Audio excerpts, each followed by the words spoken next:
Hello, my beautiful people. Welcome back to my channel. For those that are new, my name is Nelly. Today, we're going to talk about things that you should stop doing, especially this year or any other year. One of the things that I think we should stop doing, ladies, is to overcompromise. There's nothing wrong in compromising, especially if you love that person. But when you begin to overcompromise, then there's a problem here. I know sometimes we compromise for the sake of harmony, but if your partner is not showing that he cares, then why are you still in that relationship with that person? You're more compromising for him and he doesn't do that for you. Because when it comes to compromise, really, it's a two-way situation. There's no point in staying in a relationship whereas you are going to be the only one compromising. First of all, your partner needs to be willing to meet your needs as you are willing to meet up with his needs. But if this is not happening, then you'll find yourself over compromising. When you're willing to give up something that is really important to you for the sake of someone else, then this will create a feeling of disappointment, including resentment. There's no ways you can give up something for someone that shows that they don't love you, someone that shows that they don't care, and you're the one over compromising. There is nothing wrong in compromising, especially if you both love each other. But if it's one-sided, then there's a problem here. You look like a fool to this person and they will disrespect you. They don't care. They're clearly showing you that. So these are one of the things that you should really stop doing this year. And the next thing that you should stop doing this year is when you need to say something, you're bottling it inside. You need to start saying what you feel. Be honest and be open when it comes to communication. Don't sugarcoat things. Say it as it is. I know the truth may hurt at times, but it will help you at a later stage. Because most of the time when you're new in a relationship, you tend to select what to say and what not to say because maybe you're thinking, I don't want to hurt this person. But they need to know. If you don't like something, tell them and say it as it is. Because expressing your two emotions can prevent that misunderstanding with your partner, and it will make you have a better communication with your partner. So your partner will know what type of person you are. Because sometimes we keep quiet. In 6 months down the line, this person is doing what you don't like. It's always best to say it, especially when the relationship is still new. These are the things that you should be open and honest about. Because people really, they take chances. I mean, this week, I met up with this guy and I gave him my number. I'm telling you, in a short space of 24 hours, I don't know how many times this man had called me. And of course, I was ignoring his calls because I was busy. But he just kept calling. Then eventually this morning, I decided, okay, let me just hear what this guy's problem, because I had sent a message before I went to bed last night that I noticed that today, just today, you left 12 missed calls. Why are you calling me and what do you want? He tells me, oh, I need your help. I need to borrow some money. I mean, hello. I met this person on Monday and he's already borrowing money. These are the things that you tend to ignore and think, oh, it's little money. I'm telling you, it starts with a little bit of money. Eventually, you end up borrowing a lot of money. So his story was like he needed to go and release money from Western Union and it's about $10,000. And for him to release the $10,000, he needs so much. I mean, such nonsense, like utter nonsense. I mean, really, I just couldn't believe it.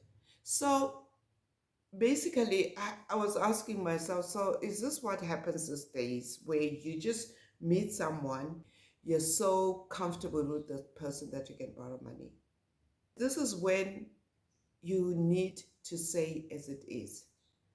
I literally told him, no, I will not lend you. Even if it was like 50 cents, I will still not give you. 30 minutes later, he calls me. He reduces the amount now. I'm like, can you just stop calling me? So at times, you need to say it as it is. I've literally stopped feeling sorry for people because the more you help someone is the more they're going to keep coming to you. And many people do that, especially when it comes to family members. They have that entitlement that you have to provide.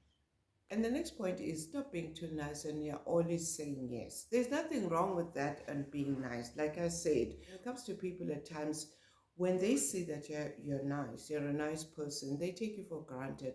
This year, you should stop being too nice. I'm not saying you should be nasty, because that is so wrong. While kindness is important, but being overly accommodating can lead to be taken advantage of. Because there are those people that can literally do that just because of your kindness. It's important to say no at times to prioritize your own needs. There should be that balance between being considerate and standing up for yourself. And sometimes men can take advantage of that. Sadly, at times the women that are too nice find it very difficult to find partners. I don't know why that happens, but that's what I've noticed. So at times, really, when it comes to relationship, what would work for you would not work for me. So all these things may not be for everyone. You can just pick up whatever that would work for you. You need to clearly define your limits so that you're not disrespected. Because when you set boundaries from the beginning of your relationship, your partner will respect them. Because this is a time when you're both listening to one another, you're both asking questions. Don't leave it until it's too late. Otherwise, this will stress you at a later stage. And if you've never set boundaries, setting them will be difficult for you. You'll find yourself over compromising. You find yourself saying yes all the time, even when you have to say no. There's nothing worse than someone that crosses your boundaries all the time and you don't say anything about it because you feel like you're going to hurt them. Set those boundaries in the beginning of the relationship. When someone crosses your boundaries, you're allowed to tell them in a very calm way. Because when you keep quiet, it will come to that point of a blame game. And that will cause a misunderstanding. So rather set your boundaries from the beginning, because definitely they will tell you their boundaries. And if you have one of those that don't know how to set boundaries and your partner tells you his boundaries, this is a time to set your boundaries. And the next point is stop rewarding bad behavior.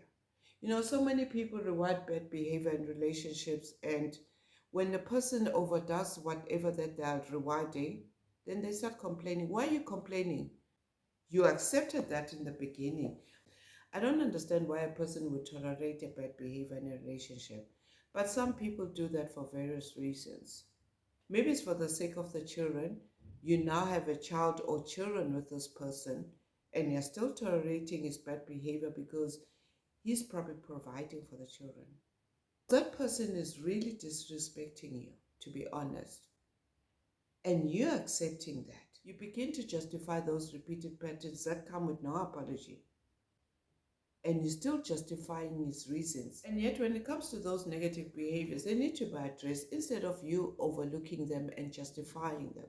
Otherwise, at a later stage, that would become stressful for you. Because really, when it comes to you staying in this unhealthy relationship, it boils down to fear. The fear of being alone.